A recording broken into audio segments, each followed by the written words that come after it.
Hi, Ate Kiki. Hi. I have a question for you. Okay. Okay? Okay?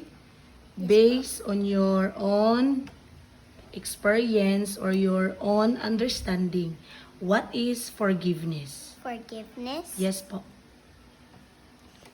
Forgiveness is like when somebody hurts you and then on accident and then you get mad and they try to forgive, you have to forgive them.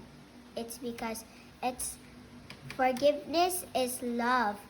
Forgiveness is what you did on accident and you did not mean to do it. Sa pa, Jude?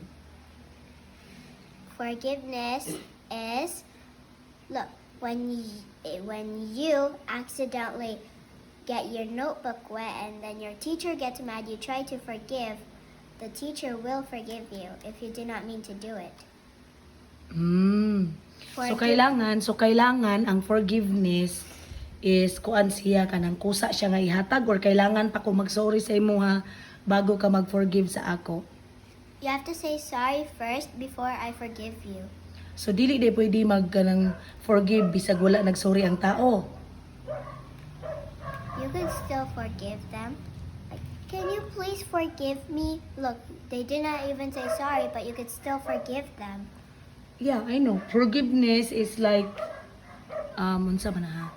So ang forgiveness, pwede day ka mag-forgive sa tao kung bisag wala siya nangayog sorry sa imo ha. Yes po. Pwede ra? Yes po.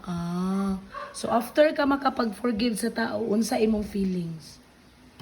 You will feel okay and then you'll feel fine after. So ang forgiveness is importante siya.